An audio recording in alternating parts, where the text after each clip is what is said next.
Ever catch yourself stumbling over a new language? Like instead of bought, you say bide. Today, we're diving into those moments, not as mistakes, but as like little windows into how our brains learn languages. It's easy to get caught up in correcting those errors, but they can actually teach us a lot about the learning process itself. That bide example, that's gold. That shows us the learner gets the concept of past tense. They're just over-applying the rule. Way more interesting than just memorizing bought. Right. So we're not talking about bad English or anything like that. It's like a whole system unto itself, yeah. Exactly. We call it interlanguage. It's this fascinating in-between stage that every language learner goes through. It's got its own rules, its own logic, influenced by their native language, the language they're learning, and even like universal ways our brains learn. That makes a lot of sense. Yeah. But I'm guessing not everyone saw it that way at first, did they? You're right. Early on, the focus was all about comparing the learner's language to the target language and like just spotting the differences. Imagine trying to cram furniture from one room, your first language, into a room with a totally different shape, the new language. Not so easy, right? So everything was analyzed in terms of how the first language was like interfering with the new one. Exactly. That was the era of contrastive analysis. Researchers thought basically language learning is about overcoming the habits from your first language. And sure, that plays a role, but it's not the whole story. Okay, so let's dig into contrastive analysis a little more. I have a feeling this is where things get really interesting. The problem was contrastive analysis couldn't explain why learners from totally different backgrounds would often make really similar errors. Right, like you'd think someone coming from, say, Korean would make different mistakes than someone whose first language is Spanish or whatever. But sometimes there's overlap. Exactly. And sometimes the errors that contrastive analysis would predict, the ones you'd think would be super common just based on language differences, they just didn't show up that much in reality. So if it wasn't all about battling your first language, what was going on in these learners' minds? Like, what were they actually doing? That's the million-dollar question that led to a big shift. Instead of seeing these so-called errors as failures, researchers started to see them as clues. Clues, too. Don't leave me hanging. Clues to this incredible rule building that's happening in the learner's mind. They were creating their own systems, even if it wasn't perfect textbook grammar. So instead of going, that's wrong, it became, why did they think that was right? Like, searching for the logic behind the mistake. Exactly. This new approach, we call it error analysis, and let me tell you, it was huge. Finally gave researchers a window into the process of language learning, not just the end result. Love that. I bet analyzing those errors revealed some pretty wild patterns, huh? Oh, you have no idea. Speaking of, you shared those writing samples, right? One from a French-speaking student and one from a Chinese-speaking adult learner, both describing that same animated film. Different backgrounds, same task. Should be good. Right. Just to set the scene for our listeners, the film is called The Great Toy Robbery. It's kind of this Christmas-themed caper. We've got a cowboy, some robbers, even Santa makes an appearance. And the errors these learners make in their retellings, they're fascinating. For instance, the French speaker writes, during a sunny day, a cowboy go in the desert with his horse. Okay, so we're missing that S on the verb there, even though it should be goes since it's singular. Classic slip-up. For sure, for sure. But here's the thing. The Chinese-speaking learner makes a very similar error. Santa Claus ride a one-horse open sleigh. Now, Chinese doesn't have those verb endings for singular or plural, so this isn't just about transferring a rule from their first language. That's so interesting. Completely different language backgrounds. But they both stumble on that same point of English grammar. Has to be something about how our brains acquire that specific rule no matter what our native tongue is. Bingo. It suggests this is a common developmental stage in learning English.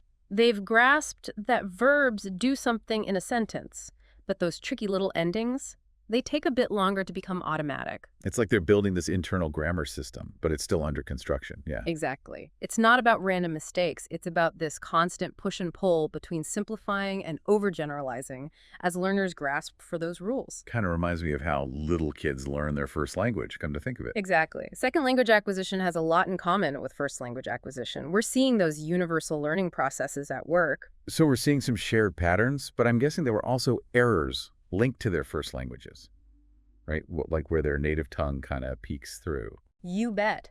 For example, the French speaker writes, his horse eat a flower.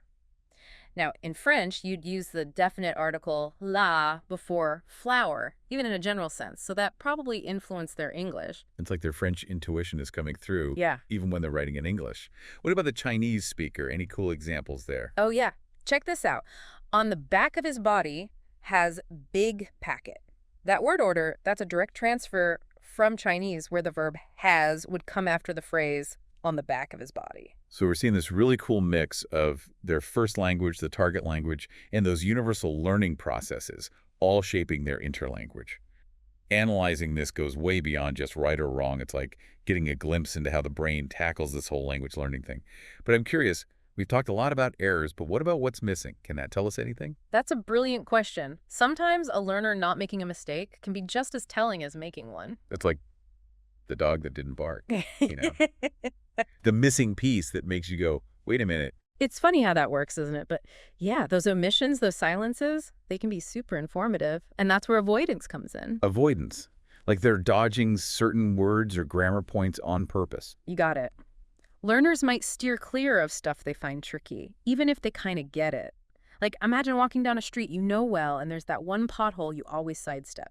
Same idea. So just because something's error-free doesn't mean they've mastered it. They might be playing it safe, sticking to what they know. Exactly.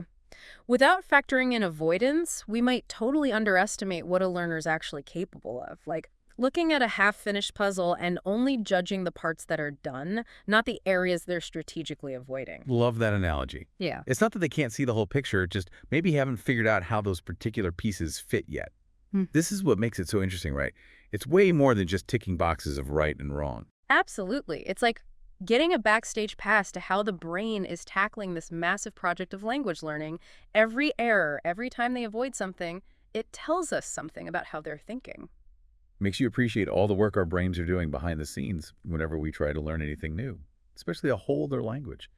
Speaking of aha moments, anything in those student texts where it seemed like something clicked for them, even if it wasn't perfect? Oh, yeah, for sure. Remember that sentence from the Chinese speaker, Santa Claus ride a one-horse open sleigh?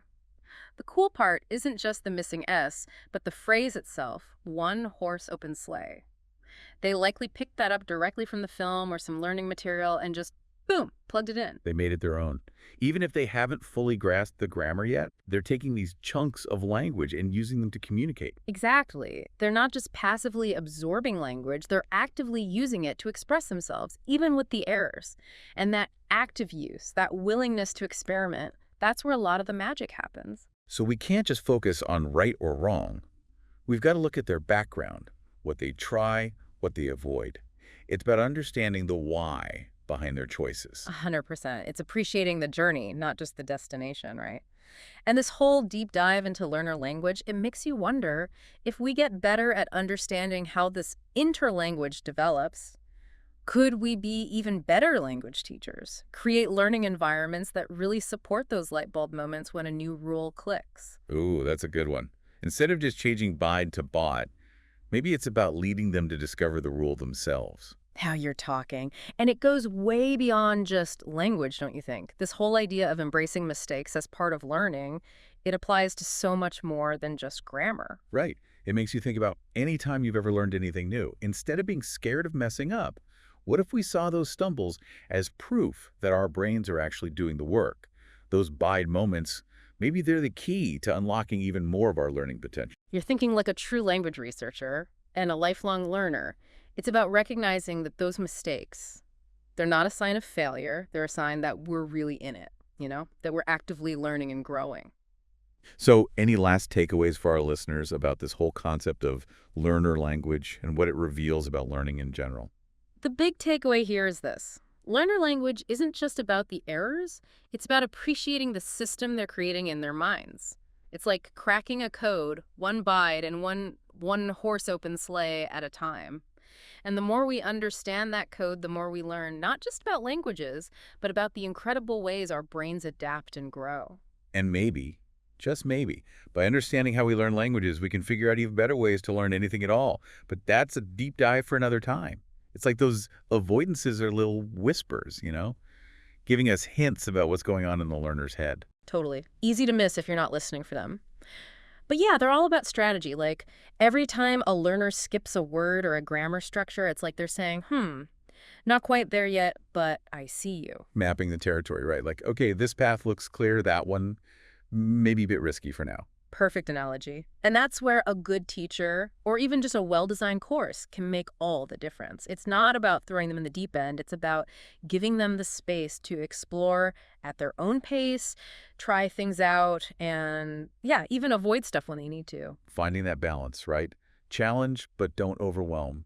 Support, but also nudge them towards those aha moments when they're ready. Exactly. Like building a bridge plank by plank from where they are now to that fluency they're aiming for. And each time they sidestep something tricky, each one horse open sleigh. Those are all planks in that bridge. This has been so cool to unpack. We think of language learning as this straight line, but it's so much more, well, human than that, isn't it? Oh, for sure. It's amazing, really, how adaptable our brains are. And you know Mhm. what's even cooler? This whole interlanguage thing, it goes way beyond just languages. Oh, how so? Think about anything you've ever learned. Playing an instrument, coding, even like nailing a new recipe. Didn't you go through your own version of that? Why? Figuring out the rules your own way, making your own unique mistakes, maybe even avoiding certain parts till you felt ready. That's a really good point. Now that you mention it, yeah, totally. When I was learning piano, I used to simplify any rhythm that was too hard until I got more confident. And I'd stick to the same few songs for ages because trying something new felt way too scary. There you go, your own personal interlanguage in action. And just like with learning a language, those simplifications, those avoidances, they weren't failures. They were all part of the process, stepping stones on the way to getting good. Love that reframing. Makes you realize even the pros, they were all beginners once, figuring things out their own way. 100%. And maybe, just maybe, if we can get better at embracing those early stages, those bide and one horse open sleigh moments, that's how we unlock even more learning, more creativity, not just in language, but in everything we do. Well, looks like we've reached the end of our deep dive for today, but this feels like just the beginning of a much bigger conversation about learning, about how our minds work. It definitely is, and one worth having, for sure. So to everyone listening, next time you come across a learner's mistake, whether it's your own or someone else's, don't just brush past it. Take a second, try to see it as this little window into how learning actually happens. You never know what you might discover. And on that note, we'll wrap up this deep dive into learner language. Until next time, happy learning, everyone.